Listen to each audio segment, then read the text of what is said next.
glasses, like regular glasses, that you feel sexy in. Even if you don't wear them Okay, all so the the time, stream to YouTube. so that you don't feel miserable when you put them on. Yeah, because I don't. I hate them. Because you carry yourself like someone who's hating your face right now. Hey, Rachel. I am? Yes. Yeah. Can I because get you a just test here? I'm going like to switch the you mic look to you and just to do a quick test. Because I've had them since second grade, and I have glasses. So go ahead after I this. don't like my readers. Is it on? Yeah, you just need to get. Is your mic on? Like the Flip it on in the glasses. front. Like Karen Is it gets on really now? funky, big Yeah, she gets cool weird ones. frames. Like you hear me now? you should go frame shopping with her. All right, 'Cause okay. You need something just that. You need something that looks just like your reading glasses because your reading glasses are amazing. Okay, well, I can bring them in and go, do There you you have go. these? There you go.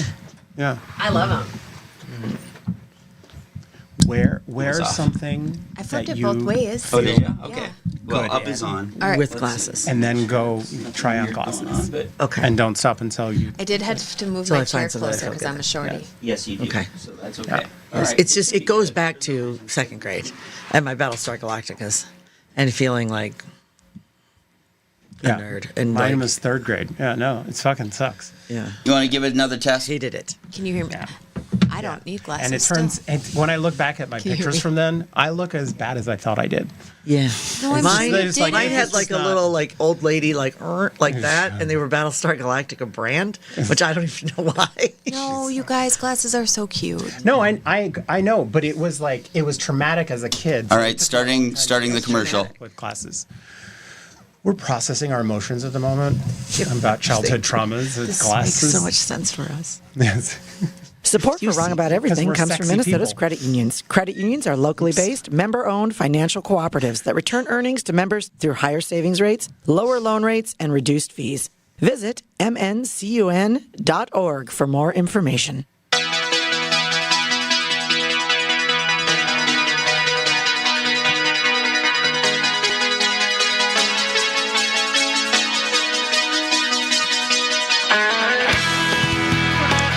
Hey, everybody. Welcome to another episode of the Wrong About Everything podcast. I am GOP strategist and hoping to get a pardon, Brian McDaniel.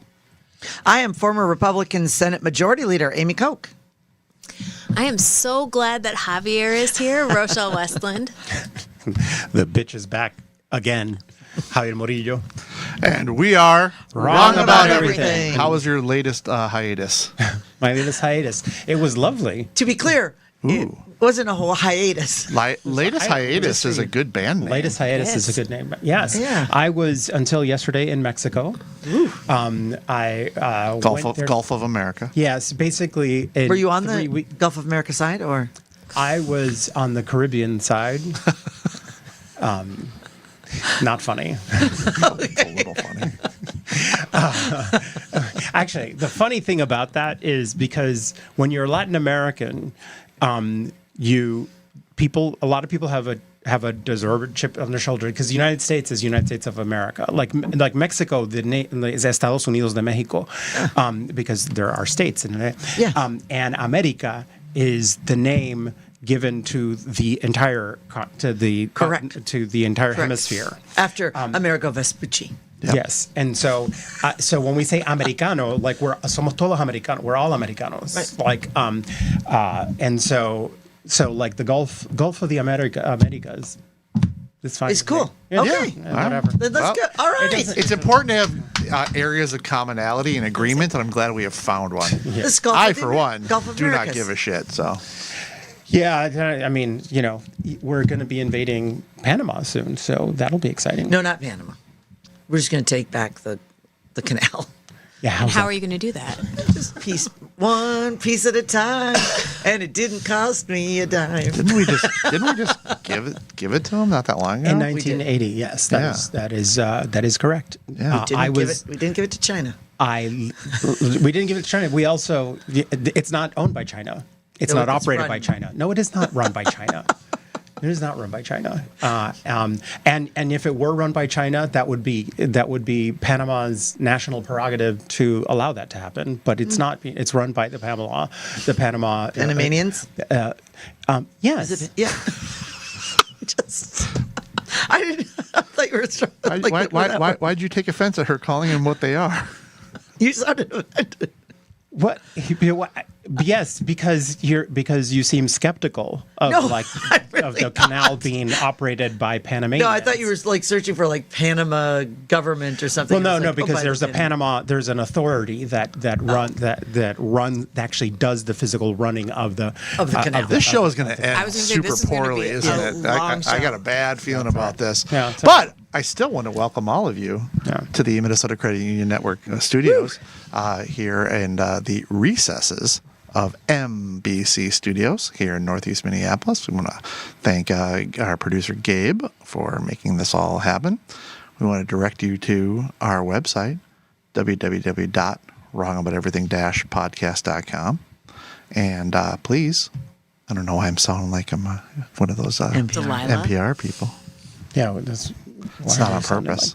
So the credit union network has got a big to-do coming up. Yeah. Yep, in February, and we're going to be there. Yes. So they This got is billed as a rally. Yeah. So Are we going to have it's cheers and chants?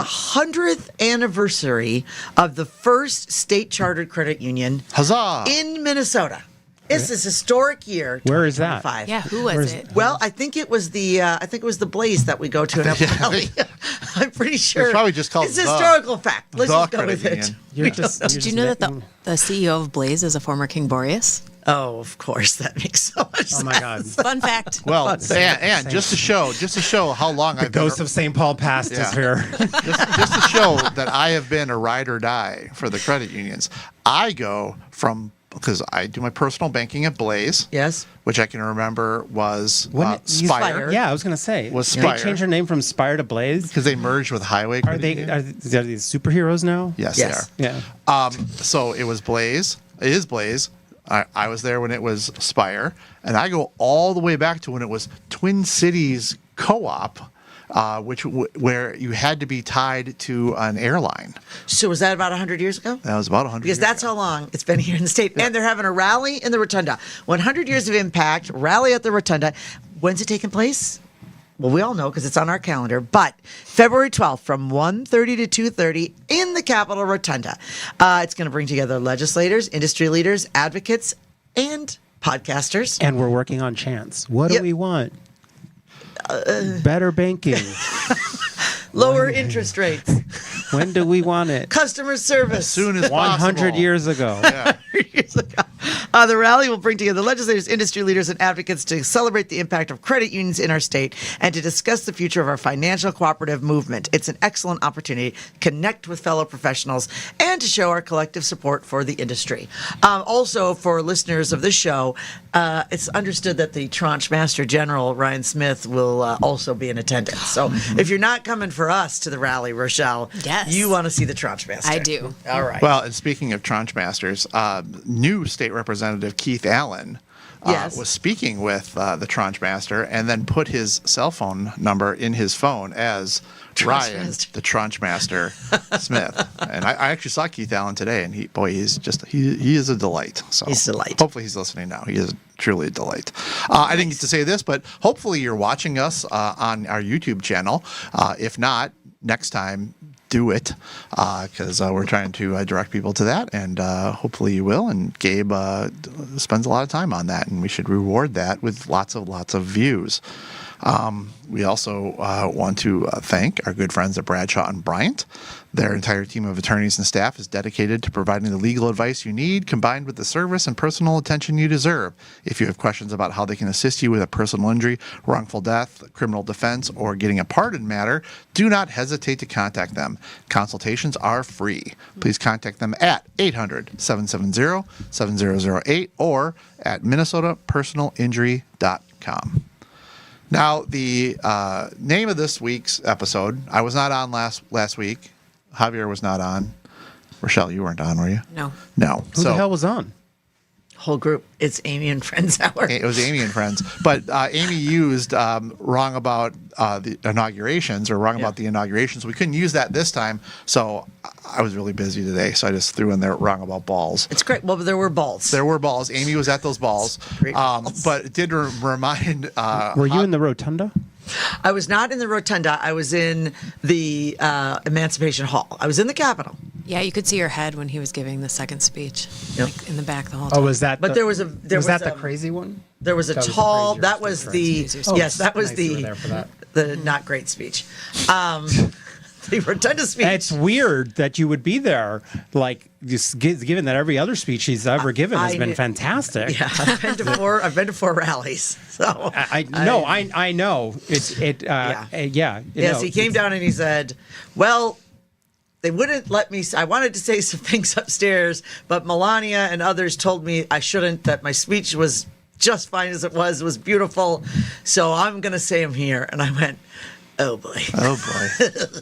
But he said you guys were beautiful before he said that, so Yeah, you yeah, had that yeah. going for Guys you. are Yeah, he did. beautiful. He said this crowd is more beautiful than upstairs. Younger and more beautiful. Younger, Which wasn't more true. beautiful. Which was, by the way, so we're here because Senator Klobuchar was the inaugural committee chair. She actually called the ceremonies to order and gave a speech, and she was in charge of the whole thing. Her staff was running around, so thank you, Senator Klobuchar and her staff. They were really working it, especially when they moved it indoors and you had like 2 days to try to reset the whole table.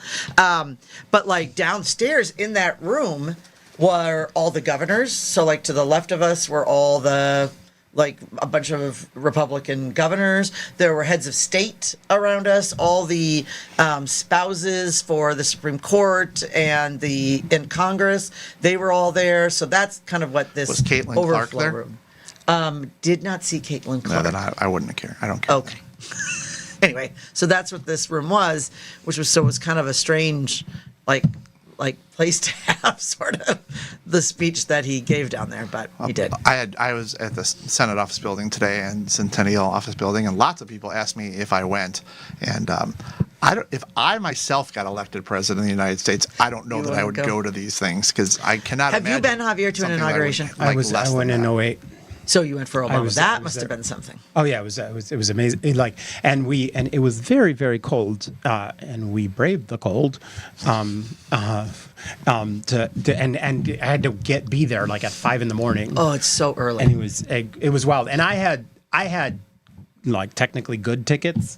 They were still very, very far. No, yeah, it was all on the mall, and then did a bunch of like the balls that night and all that. Yeah, Yeah. it was just like It's so it's first of all the security's so tight, right? So everything is like you have to walk a million miles to get anywhere because they have to keep cordoned off, and then the crowds are huge.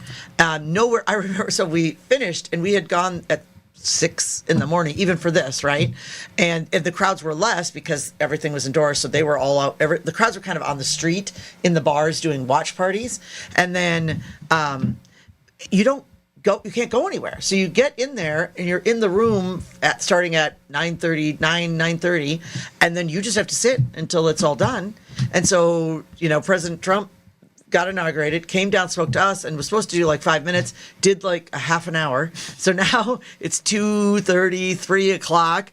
We're actually getting hungry by this time because we had not eaten all day. And we went, but then everything around You was didn't just. bring snacks. I was going to ask. No.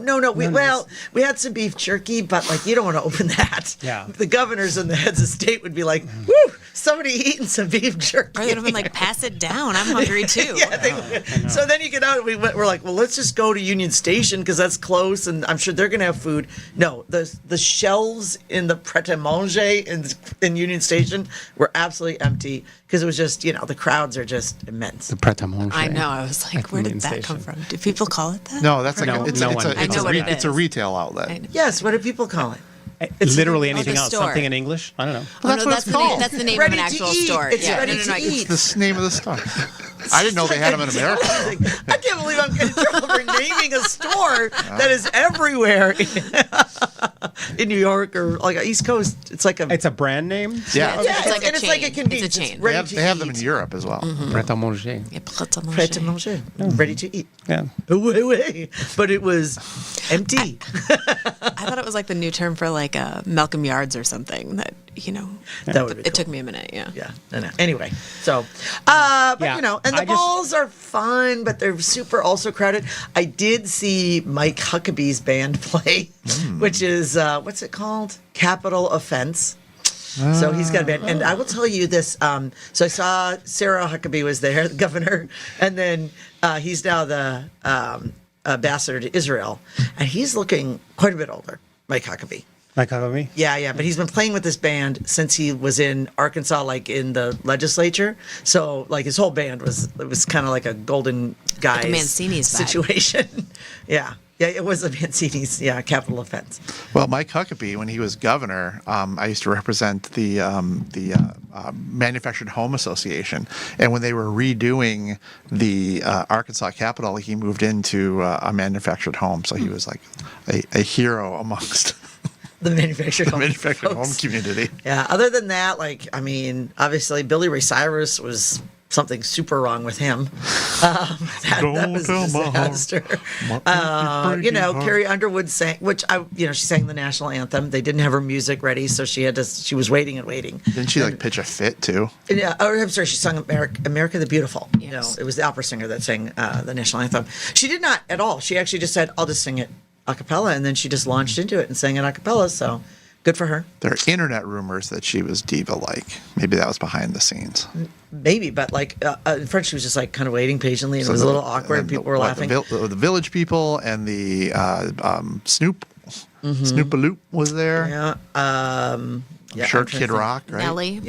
Yeah. Nelly was there? Yes, Nelly and Kid Rock, right? And Kid Rock, I think, sang at so then they moved all the parade and everything inside to Capital One Stadium, which was still only 25,000 people or something. So I mean, the crowds were really everything's so crowded anyway, as you probably remember. So were the oligarchs in your area or the main area? I did not notice the oligarchs. They were. Which I you didn't assume re- means the- because I was in with the people. The They were- CEO of TikTok and Mark Zuckerberg. And, That's a and good question. Like Billionaires all the- Row all or the- whatever yeah, they called it. Yeah, That they were in the rotunda. they're in the rotunda. Rotunda was them. Over the heads of state and the Supreme- governors. Just To say. Oh, True. Yeah, the head of TikTok was next to what is Director of National Security, Yes. Security of Intelligence. Yeah. Yeah. Yep. Yeah, It's all- that was upstairs. So it was like cabinet, Totally potential normal. cabinet, and then and then he signed 200 executive orders Yeah. approximately. Yeah. And there were some head scratchers. Yeah, there In was- those. yeah. There were there's some things to. I mean, What if head anything mattered scratchers? anymore, some of them would matter, but nothing matters anymore. So What does that mean? that people don't pay attention and they don't get offended by things that matter to them, and that. Being offended is not what makes something matter. What matters? No, but they is- should be is it gonna have an impact? but being offended is what it leads gonna to have- change. is it- And if you're not offended by it, then you're not going to hold your elected officials accountable. I've heard That's a what lot I'm saying. about the executive orders that people are concerned about. I think that I don't think that it's nothing. Yeah. No, I mean, and like the pardons of January 6th. I mean, now it'll be interesting to see. I mean, so now you can't find a Republican in D.C. to say a critical word about the pardons of January 6th. The defendants, people who like one guy tased a cop's neck, and now free. The Proud Boys, who are now free to terrorize and have learned their lesson, that they are free to terrorize. Like they're a white supremacist group. They're now their leaders on the street. Well, I think you can't find, and so I mean it's cool to. So Democrats, remember when you were all so wet in your pants about saying defund the police? Now we're all for beating them up and killing them. So hey, all good. Well, I mean, when J.D. Vance said that anyone who showed any kind of violence should not be pardoned, he was 1,000% correct. So I think every single pardon that went to anybody that was shown to be assaulting police officers, that's 100% wrong, and it's disgusting and gross. And I'm not ashamed to say that that's wrong. Yeah, that's all of them. Sure, like you can say it's wrong, but Well, so I'll just take a little. It's not all of them. Yeah, it's Some not of them were dinged for trespassing and other lesser offenses. Now, not making it okay. You had no business being there. Anybody that stormed into the Capitol behind the people that were breaking windows, smashing at the cops, using the cops shields against them, all of those things. But there were not there were folks that followed in a big mob. it's disappointing that, the rule of law used to mean something across the board. And I just feel like now you can actually, like, it's like a Rorschach test or it's like a political test. These folks are okay, and how they act is okay because they're on my side. And doing it's it just the first, never, not the first day, within the first minutes, Yeah. I think gives it a level of importance also that is just completely inappropriate. yeah. Also calling them hostages. They're not hostages. No. Well, I mean, this is now rewriting the history of January 6th, and we'll see. I mean, even like Amy, you said, well, some of them came out like they all were convicted of crimes. There's no reason to dumb it down on any of them, Right. On not a single one, But everyone who gets pardoned used to be that you committed a crime. Now we do it prospectively. Preemptively. right? Yeah, because that's the world we're in right now. Yeah. Well, and I think that it's more than just the January 6th piece that made his executive orders challenging for some people. I mean, he rolled back, or made statements on gender in the spaces on gender. There's language that talks about your gender at conception, which is a life, like a definition of life that goes back or rings to me true in spaces of the Alabama case where there's concerns around IVF. I mean, there's a lot of things that came out in some of those executive orders there's that are the birthright, highly, which yes, is going to be, it's Is it already being constitutional? challenged, and the Constitution, it's the 14th So Amendment. it's the 14th Amendment of the Constitution, can't- and EO can't undo that. But I mean, I think the point of all these, it's a signal, just like it's a signal to release white supremacists into the wild, and it's a signal when no Republican can say an ill word about it. It's a signal to people like Dustin Greggy, who made our website, who was out last night on social media misgendering Representative Lee Finke. There's a purposeness to the cruelty, and it goes all the way down to the stupidest little shits online. But that's the world we live in. What do we think about some of the things that Biden did with his pardons? I'm not going to talk about the Fauci one yet, but he said over and over and over he wasn't going to pardon Hunter, and then he did. Yep. And he also said that he wasn't going to pardon his other family members, and he did. He's gone. He's done. We don't Right. have to think about him much anymore. How much do we think that whatever positive lifelong legacy he had, how much of that in the last year has just been rewritten and wiped from history? I mean, how he's remembered to me has not. I don't give a rat's ass about these pardons, about his preemptive pardons. Like when the incoming president is talking about prosecuting someone who is the chief, the person in charge of keeping the country safe during a pandemic, and like was, like. The world turned upside down when Donald Trump was elected president, and so and he came in like promising all that. So like the fact that he did it, I could not give less of a shit. So, but here's the problem with it, right? So I remember in 2020 when there was just talk of Trump doing some preemptive pardons, right? Because at the time he was also like, well, I'm going to do some, there was talk that, Trump's going to do preemptive pardons. And the left was like, we don't do that. They pardon people that have been convicted, and that's it. And there was a lot of talk about it. In the end, Trump didn't do preemptive pardons. So now Biden comes in, and you can make arguments, and we've talked about this on the show before. What I hate about anyone that breaks precedent like that, for whatever reason, when you do it, now you've laid down a new level of low in political discourse and in political actions, because the next person So were you okay is just when gonna automatically Donald Trump do it. said General Milley should be hung? No, of course not. Right. Okay. But Okay. you think he was going to come in and hang General Milley? Huh? Like, Did you think he was going to come in and let people who murdered cops out on the street?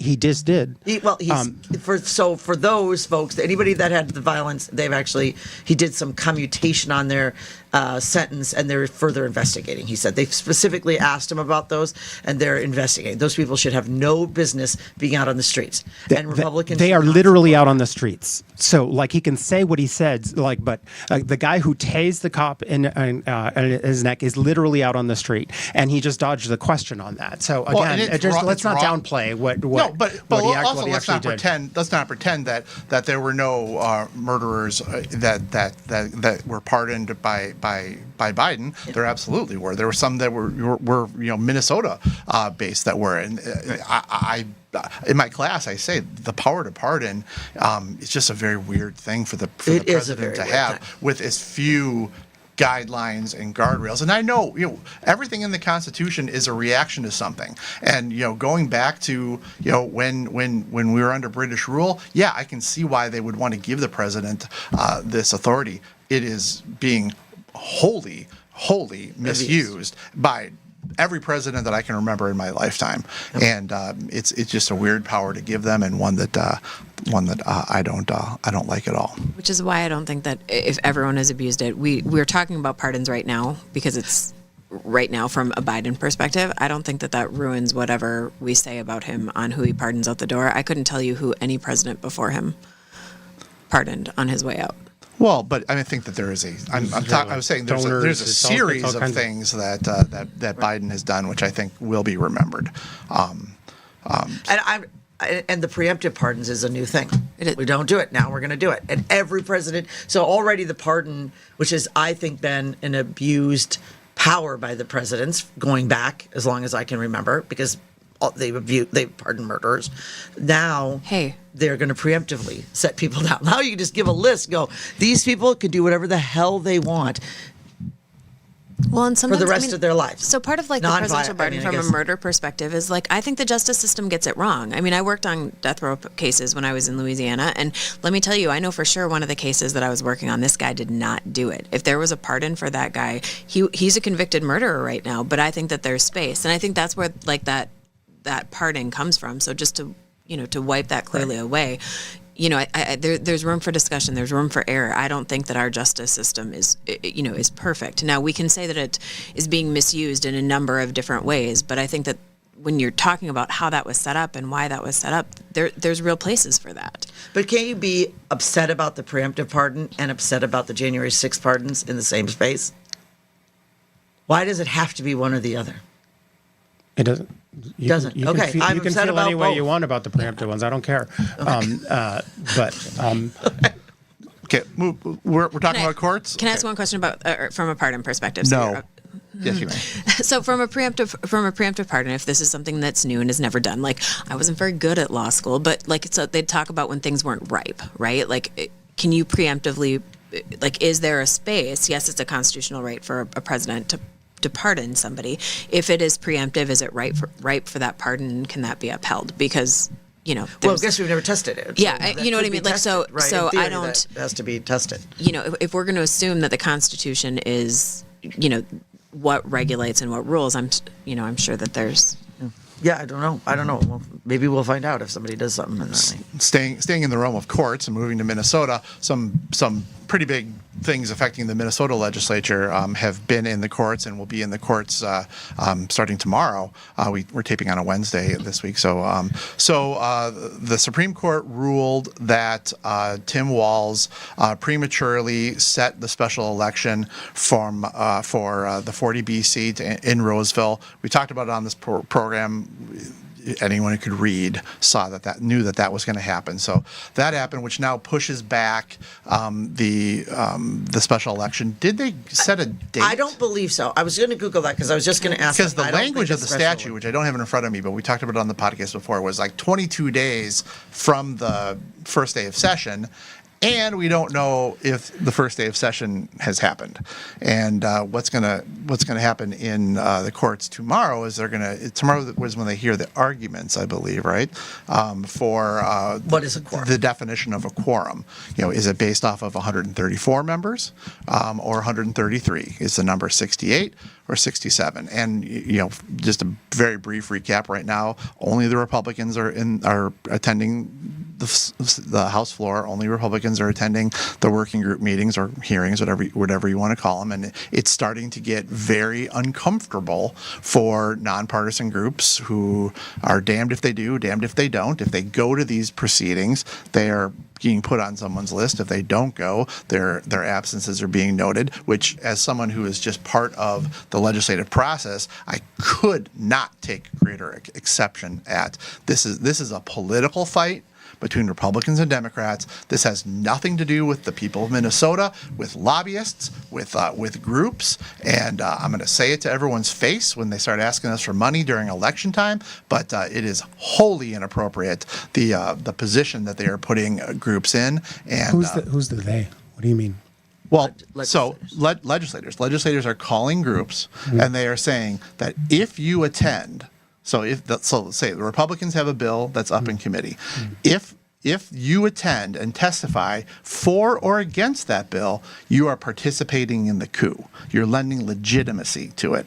And you can agree one way or the other, but that's, these people are paid to defend their industries. They are not paid to decide whether a quorum is 134 or 133, and it's just inappropriate, and it would be inappropriate the other way as well. And I just want to be very clear about that. That is not something that should affect regular Minnesotans who are just up there trying to defend their job, their industry, the issues that they care about, and it shouldn't let just only one side of an issue be presented in committee because a party is telling them that they shouldn't go, and being quite strenuous about it. It's not a suggestion.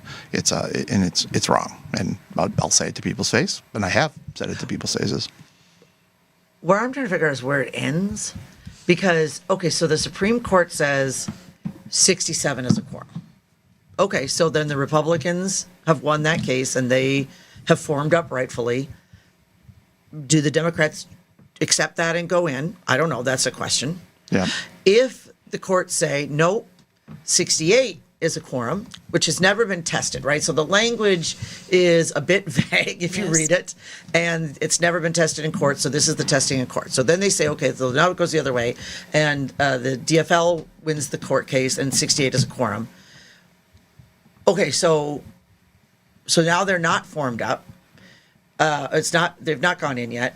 But when do they go in? Because that special election, which would only, by the way, get them 67 at the best case scenario, 67, isn't going to happen for, I don't even know. I mean, March. Early March now. And we have a budget to do.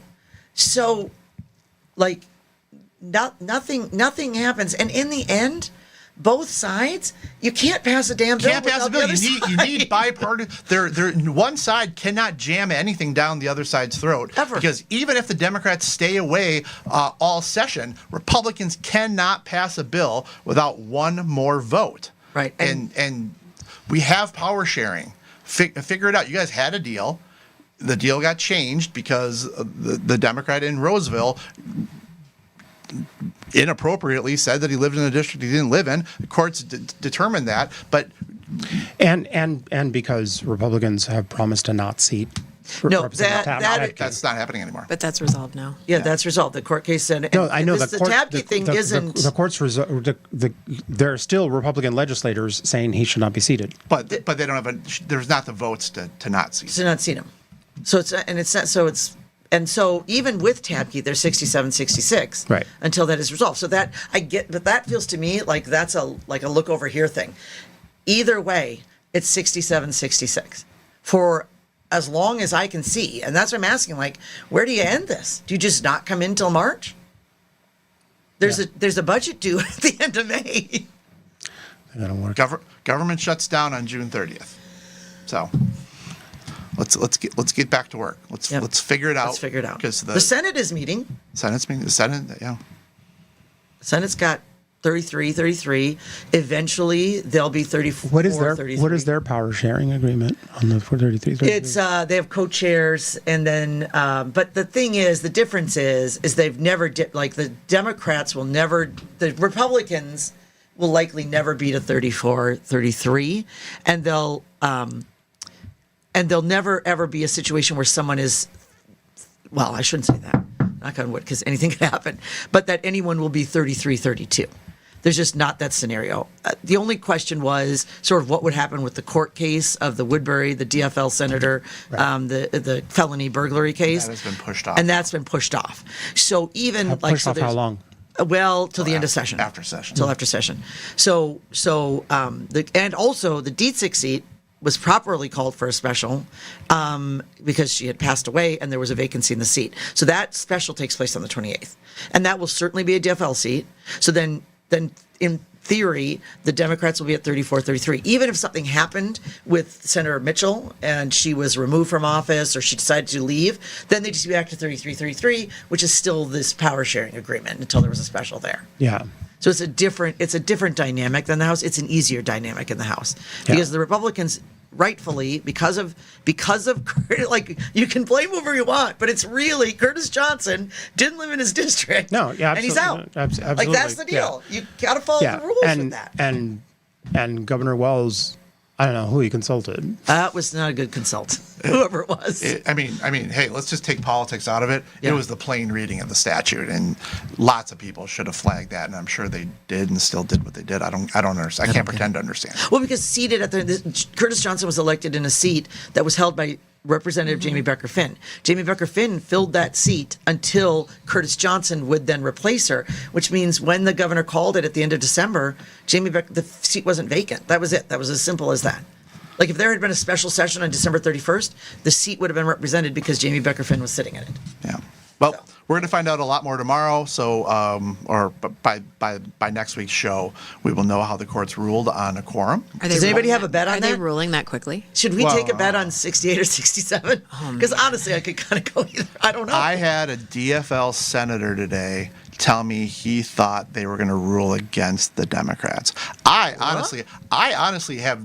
I mean, my definition would be they have 100. There's 133 members. So right now, a quorum is 67. Right. That's world according to Brian, and it doesn't matter what I think. But I was surprised when the DFL senator told me today that he thought they'd rule against the Republicans. So should we? What do you Against think? the Democrats. I mean, Man. I know you know what I call. I'm going to just throw in. I'll say it's going to be 67. But I've tried reading this through. I am really torn on whether or not or what this is. I think that both sides played into a political gamble, and this is just a really difficult spot. And I don't know that it matters in the end because they still got to work something out. But well, I think it kind of does matter in the end on how fast things get started, who's in charge when matters things on how get fast started. it's started. Yeah, so Yes, I how think fast that it it gets matters. started. I also think that it matters for for future spaces and what this looks like. I think that it is an interesting.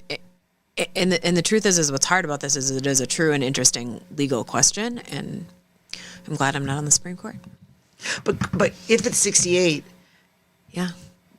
can the Democrats hold out till March, till a special? That's their option because even if it's 68, the only reason that we don't have a quorum is because they're not there. Right. Yeah, I mean, So do they? I didn't think it would hold before. To this point. Yeah.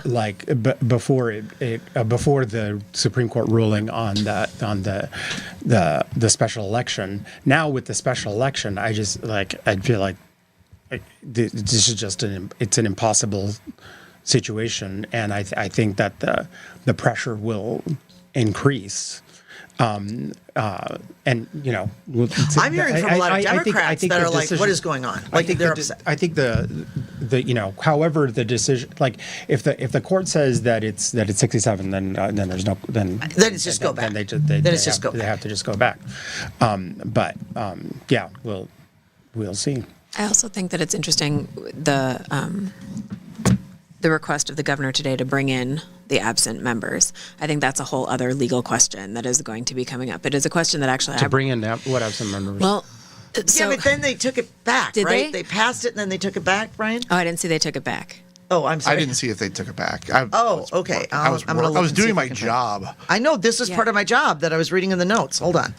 But Rochelle, you had brought that up to me a little while Well, ago. I I will asked give about Rochelle this. She brought it up weeks ago Yeah. to me. Well, because, and it all comes, okay, so for my St. Paul nerd self, or the historian here, there was a story of the St. Paul Capitol staying in St. Paul or moving to St. Peter. And the story that is told is there was a legislator that went and literally stole the bill copy and left the Capitol with the bill copy so they couldn't vote on moving the Capitol from St. Paul to St. Peter. And that's why we still have the Capitol in St. Paul. And it was this big deal. Everyone was out looking for him. Where was he hiding? Kind of thing. And then I was thinking, there's always this space where there's a call of the house, and they're like, there's a call of the house, will the sergeant at arms go and bring in the absent members? And then it comes is session started? Are the Democrats really sworn in, or are they Well, they not did swear in. Well, But did that count? are they I don't know. And then if they can, do they have the authority to go bring in the absent members, and do they need to bring in one to hit that 68 quorum? And then does that, shift? And again, it's politics, it's optics. I don't think that any of this does good for people, and it's Because it's not a formality. When they say bring in the absent members, they actually go out and find you. So it's because they Right, but they haven't been able to appoint a sergeant at arms without the quorum. Right. So I think they directed the state patrol, the governor, to call it the They're state patrol asking. to bring them. Yeah. But I don't know if that. there's a lot of stuff happening. Yeah. If Sorkin wrote this, it would be the worst West Wing episode worst ever. We would never believe this. And Sorkin had the president's daughter get kidnapped, and then the no vice president and the Speaker of the House become president very briefly. I was in Mexico last week, and I was on Monday. What happened? I was just on a lovely, lovely beach celebrating Martin Luther King Day, and whatever else was happening here this week. Was anything else happening this week? Karin Housley's birthday. Oh, there you go. Happy birthday, Karin. But yeah, and I was asked, and just wanted to deny that I was harboring no Minnesota legislators in Mexico. Good. Oh, you were asked. Yeah. All right, I might have seen Mike Howard on a burro. a burro Burro. on the playa. Yeah. All right, let's move on to plugs. Yes. God, this makes me all so mad. I'm so mad about this. Not the plugs, but I was like, what are we mad about now? What happened with the plug? Anyway, this sorry. is- Plugs. this is- Javier. believe me, I was literally I was on a beach in Mexico. I was like, I'm like, I got to figure out how to do my job with the least amount of information possible, because I cannot consume as much information as I normally consume without losing my damn mind. Well, you said that you yeah. you used to hear about something that went on, consume 7 podcasts about Oh, it, yeah, yeah. read about it. Oh yeah, and no, you just- so I literally I listened to my first podcast in weeks, today to prep for this show. I'm like, oh geez, I gotta find out what the yeah, no, I like it's going to be an interesting, brave new world. So, I expect me to be less informed, I guess. that's why you listen in, and I'm wrong about everything. Plugs. Yes. I will be hosting the Moth Story Slam next Wednesday, a week from tonight, at the Parkway Theater. The theme is Happy Accidents. It is a sold out show, but but tickets will pop up here and there. So if you won tickets, and I have a few comps which I've offered my friend here. I'm too afraid. We'll talk about You're afraid? it. It's That is the most Oh, ridiculous thing. you know, I've have ever you been to one though? I've never been to Oh, one. there's so one. that's Then you should then just come. come and watch. Don't come Okay. don't come to do it. As soon as you just come see and it, you're going to be very comfortable. Yeah. All right. Yeah. It's a super How friendly. about this? I give you my word, I will come, All right. but I don't want to participate. Oh in no, this. yeah, of course, Yeah. of course, yeah. There you Easy. go. I've gone 17 times, and Javier never has pushed me to Yeah. get up on stage. No, but I want to do it. I'm just Yeah, not ready. no, so You just I'm got not ready. you got to see how it goes, and you got to see the crowd. And you have to have the right story. yeah. Oh, I got stories, babe. Oh, I know. You know them all. Happy You know accidents. every one. Yeah. I don't know if any of them were happy accidents. I was going to say, maybe All right. not this week. Yeah. Is that That is my plug for the week. row? Can I just do a shout out? My baby sister is running for St. Paul Winter Carnival Queen of the Snows this week. Coronation is on because I can't help it. Just it's a St. Paul thing. So good luck, Tessa. If she's not trapped in an elevator. If she's not trapped in an elevator, which What apparently is she? Why would running she be for? trapped in an Queen of the Snows. So Is there more than one queen? Oh, It's- don't. It's don't You're like, Javier, zip it. stop. We're gonna end. Good luck, Tessa. I'll tell you later. Is it like Lady Macbeth? You're just not supposed to talk about it? No, it's just long story. It's such a lot. There's a whole story, and there's the Queen of the Snows, and there's the West Wind, and the I was gonna East not talk Wind, about and it. the South Wind. But there's they- more than one queen, right? There's like There's a queen and four princesses. Queen and four princesses. okay, And there's Vulcans. and one king. And one there's king. a Klondike Kate, which I don't understand her position at all. And that's different than who gets their face in butter, right? Yes. No, Okay. that's a whole other thing. I know. State fair. Amy Cakes? Let's see. You can catch me this week. Let's see. I did some live interviews in D.C. Star Tribune did a couple interviews on the inauguration and what's going on. Well, I did talk to Brianna Bierschbach about what's going on at the Capitol and 67 and quorum and how to vet candidates. Let's see. I did the Whitehall Source today. It's a podcast out of England, and it is Callum McDonald and a former advisor to Theresa May, and they're very interested in our podcast. Actually, they're like, maybe we should do like a collaboration at some point. So it's With like Brits? with Brits, and it's It's gonna be May. we'll see. Also, that- London Times Radio. Put and- that one in the parking lot. Okay, all right. They were very cute. They were very cute. kidding. I'm They happy do a to. they did a speed round, and they actually it was happy accident. She's like, Melania's hat, intentionally kiss proof or happy accident? That's funny. I said That's funny. happy accident. What do you think? Melania's hat, intentionally kiss proof or happy accident? 100% intentional. Well, I heard it's Like her because- her whole existence is to avoid kissing him. I heard it's because she's Carmen Sandiego. Oh, Oh, that's a good. what do you think? Intentionally kiss proof or happy accident? Happy accident. Happy accident. Yep. Because I think that it's a very curated look. It's very like British royal family, Denmark royal family. So I think that it's curated in a I was different with way. you. All right. Anyway. All right. There you go. Okay, well, That's I fun. will be on At Issue this Sunday on KSDP at 10 a.m. With Tom Hauser, and then also coming up, Black Entrepreneurs Day at the Capitol. We're going to have our third run at Black Entrepreneurs Day with Shaletta Brundage and a cast of thousands. And Are that you is- going for an Emmy repeat with this? you don't find an Emmy, the Emmy finds you. Okay. So, but that's February 3rd. We're super nervous because we have lots of people who are coming to the legislature to meet with their elected officials, and we have no idea whether there's going to be elected officials there to meet with. So that's another reason why it'd be a good thing to get this resolved. So that way, the people who are taking time, getting childcare, finding people to cover their shifts at work, closing their own businesses, to come and talk with their elected officials, will hopefully have their elected officials there to be talked to. So that, and Amy, you already talked about the credit union event that we're speaking at. Right. So we will be at the rally in the Rotunda, 100 years of credit unions in Minnesota. So don't forget, that is February 12th from 1:30 to 2:30. And as I said, I mean, you can get to see us. You might even get to talk to the tranche master. But more importantly, you're going to get to talk to the lovely folks down at your credit union who are making it happen for families and businesses all across the state. So, and they've been doing it for 100 years this year. All right, Spanks and thanks. Who wants to go first? I can go. So my thank is for Bishop Marianne Edgar Buddy of the Episcopal Diocese of Washington, D.C. She is a former Minnesotan. When she was elected to become bishop of the Anglican Church in Washington, D.C. And we know from today the Laken Riley Act passed with the support of a lot of Democrats.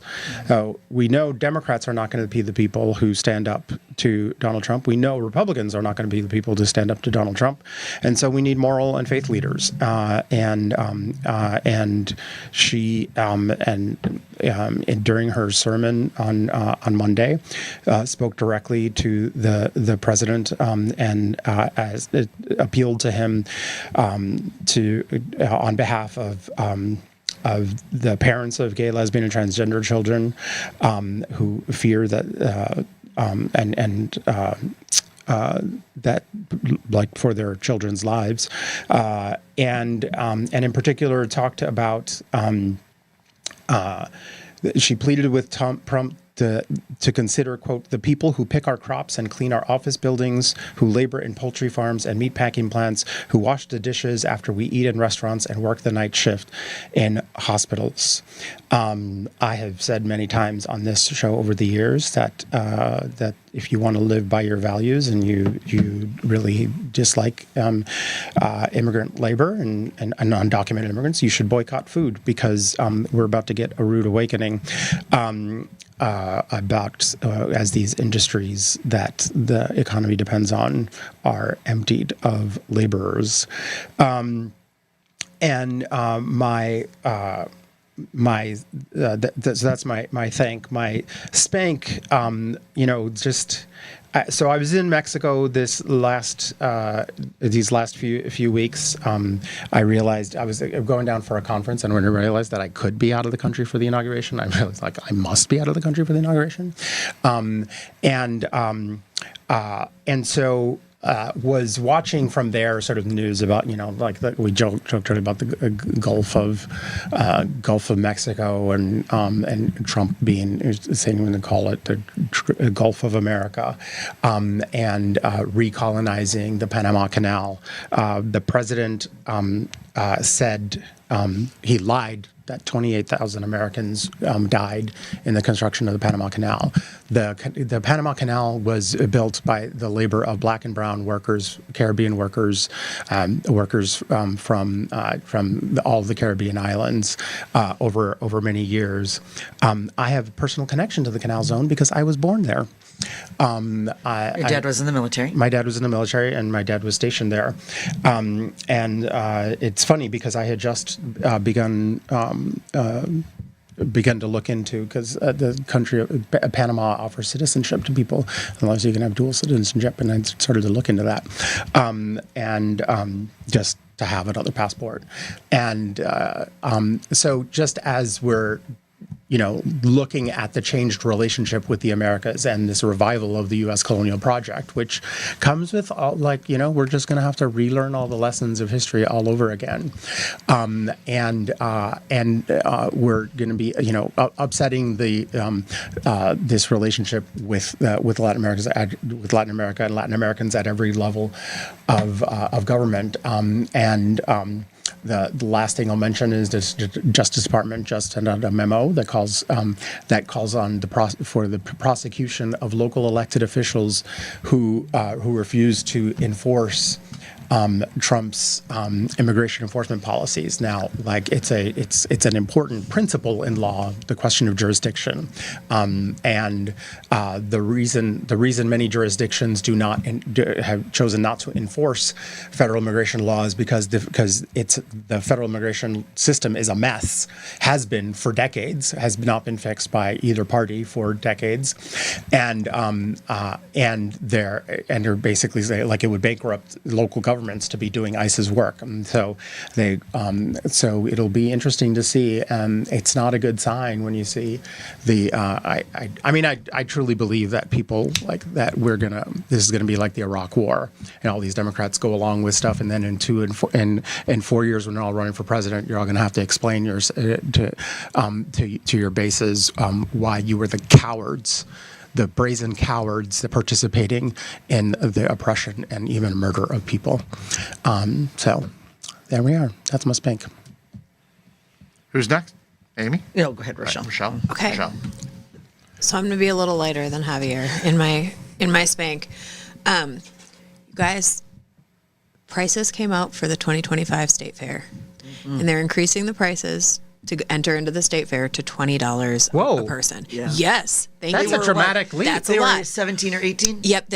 Yeah. You can get them for cheaper. You can get them for 15. cheaper if you order them through the 26th, and then, until 18. And so as a kid, we used to go through with my whole family, with my nieces and nephews. Everybody would go, and it was a place that you could come together. And as somebody who grew up in the city, it was really the only space that I had to see farm animals, to see tractors, to understand what was in rural Minnesota. Was my gateway was through the State Fair, and $20 a ticket. I mean, for people that are median income and under, it really becomes cost prohibitive. Yeah. And so you're changing it from this space that's supposed to be where Minnesotans can come together and can see What are new they pieces saying and about that? experiences. Their costs are going up, and it just, they need more higher prices to pay for the care, et cetera, of the fair. Now, the mysterious fair board, whoever they may be, That's the thing. It's a very Yes. mysterious. Like how you get into that is it's Yep. inscrutable. and as a city kid, on the fair board? right? I don't know. Nobody knows who's on the It's fair board. locals? It's a thing. It's King Boreas. Like the county 3 of the fairs 4 are they princesses. Or elected. Ted Mondale used to be on. I'm not sure if he's. So the county fairs are actually elected. They Yeah. have a board, and the Joe county fairs are Mauer. elected. Yep. Okay. So I just, but I The mean, Illuminati. it really is, and as just as a side, as the fair has gotten more, commercialized, et cetera, it's taken away a lot of that like rural aspect, and I think that it's a miss on the coming together of what Minnesota is, and in a space of all of this strife, I think that everyone can agree that the fair is awesome, and That $20 a sucks. month Yeah, that is does too suck. much. So state fair board. Price Oh my God! raises Like a spanked. family, that's a Yep, lot you of can. money. Yeah. I mean, that just before you get in the door, before you buy a Yeah. single damn corn dog. Yeah, my sister has 4 kids. That is Yeah. Yes, over. my sister, Yep, they're yeah, there's- 4-Hers, so sometimes they get them free, but Yes. she's got 9 kids. Yeah, So you 11 can't of go them, to the fair. they can't go to the fair. Yep. Too many. It's too well. Well, it's they just can too sometimes much. the 4-Hers come in for free. It goes in our state's monthly. All right, fair. No, I know. Yeah, that but I was mean, not. some- So Gabe just wrote on this. Rochelle tried to be light and then goes in our state's most sensitive issue. No, fair point. Well, I mean, no, that something but- needs to be done about it, and That is a big. you know. Okay. If you're listening and you understand how the fair board Yes. works, We would love to have you on the podcast. If you're on the board, even more. Anyone from the state fair who's listening to this, come explain yourselves. We'd like. We'd love I it. feel Like, like where we have a does the new money issue. go? Wait, I feel like we have a Yes. new issue. This feels like a new. Actually, we do. This feels like something put that it out Wrong every About week. Everything can adopt. That's Feel right. Like no, We the love- price we needs go to to go the state down. fair. We The love price the is- fair. like, That's was it this last year? How much was it? It might have been 15 to 17. I thought it was 15. I thought that's what I did. Because I'm pretty sure I paid 15 because I thought like, wow, this is really Getting up. This expensive. is getting up there. Yep. 'Cause $20. the first time I went, I think it was. I don't know $7 where or the $8. money even Yeah. goes. Yeah, Because all those vendors pay. Yeah, and They- they make a shit ton of money. I'm sorry, and I don't all the buy it. I don't benches buy are it. like I don't- 1,500 a piece. I Like don't there's buy a it. lot. I mean, State Fair to Police Department, a lot of that isn't that volunteer time sent from other cities that come in. Yeah. Like, I bet they hired something like McKinsey. They hired some consulting firm that's like you're missing an opportunity to make a lot make more money, even more to make money. more profit. And maybe there'll be less people, but so what? That is Yeah. It's that's supposed some to be the BS. Great Minnesota Get Together. Yeah. We need to. All right, we're well, on it. legislators need to get on this. They do. I Yeah. just want to know who's on the fair board, how you get on there. Gabe, that's funny. Uh-oh. Okay. What did I start? Yeah. Yeah, I'm The keeping my truth. mouth shut. The truth is out there. No, we're gonna. All right. I just want to, access for families. I'm a Access little families. nervous. All right. What you think? So this is there's been Fair, some the fair board for an outstanding fair. state fair experience. Thank you to the state fair board. This started out as a little bit of a tense start, and I have been thinking a lot about just the division in the country and in friend groups, and it. I always joke that I am always the last person you should call to be in this seat, and but I think that the conversations that you guys are having and the forum that you guys are hosting is a really important space, especially now when there's so much that this country is facing, that this state is facing. So my thank is actually to you guys for making sure that conversation continues in spaces that it's really hard. Oh, that's nice. Thank you. Yeah. Yeah, I'm going to need a lot more hiatuses Okay. to get through these next 4 years. Just saying. You got to go to work if you're going to afford to go to the fair. Right. Yeah, it's true. We're all gonna have to. I work remotely, so I can work from anywhere. It's gonna be only. Let's see. So I have a one silly thank and then one serious thank. So my silly thank is for President George W. Bush because his delightful, I can only describe them as antics at the inauguration. Really made me smile. He was making faces and just having a really good time. Also, it was funny because they had a video of him being wanded in through security, and the person who was doing security said, "Are you going to behave?" And he said, nope. And then behind him, former President Obama was right behind him, and he goes, nope. So I want to say thank you for them. And then a very serious, huge, big thank. Some of the hostages that were taken in October 7th in Israel came home. And it's not enough. We have to get everybody home, but it's a start. These videos are like almost unwatchably sad because the people coming home are obviously incredibly broken in every physical and mental way that you can be. But I am thankful that there's been a ceasefire, and I am thankful that some of the hostages are being freed. I can't imagine what that has been going on for the last year and a half and all the pain. And so that's my serious thank. All right. I'll try to be brief with mine. My spank is going to be to a 19-year-old Wisconsin kid who admitted to attempting to burn down a congressman's office due to talks of a TikTok ban. A 19-year-old was arrested after he allegedly set fire to an office that was leased to U.S. Representative Glenn Grothman at about 1:02 on January 19th. First responders say that they used fire extinguishers to control until firefighters arrived and extinguished the blaze. President Trump has, given TikTok a reprieve. People on this show and in this room know I look at TikTok every day. I think TikTok's cool. I have fun with TikTok. I don't like the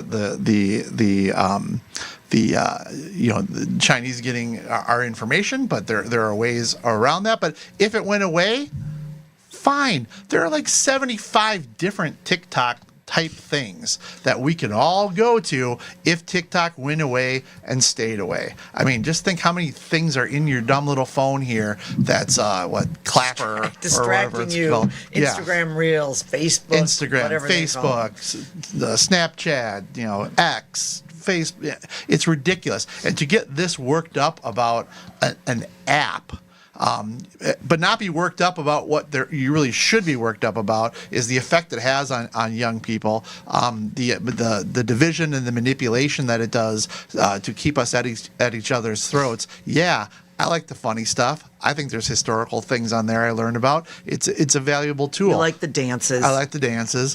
Admit it. Yeah. But it doesn't matter. It's staying around. It's staying around. So let's not. They fixed all the security issues. It's all done. Until done. Don't burn stuff down. Do you like TikTok too?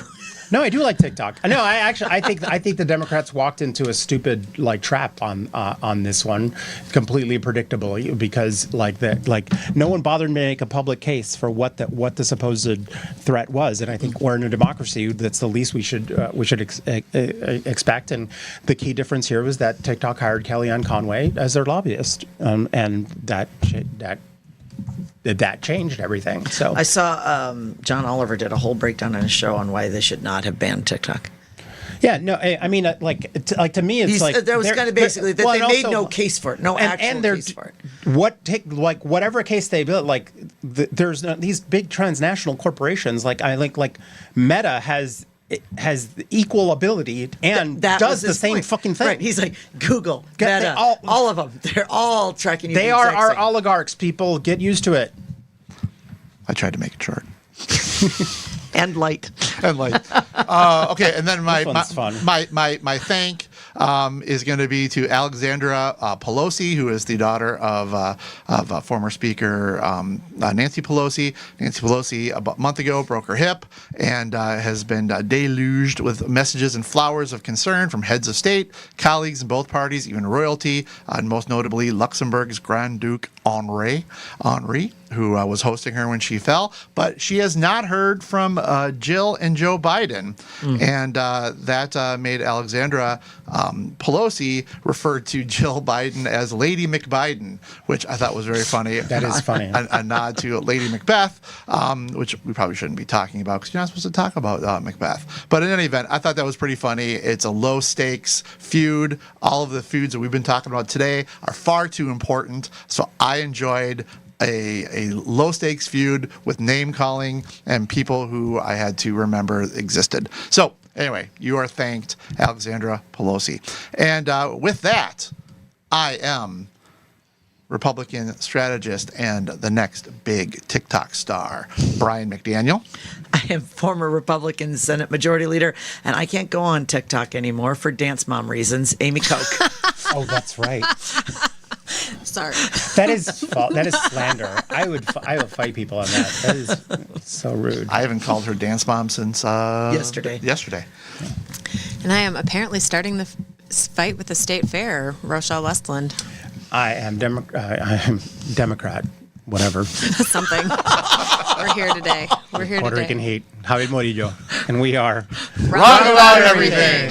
Yeah. Shannon Watson's put up the 990s on the state. I know. fair. She She's sent on me it. all. She's on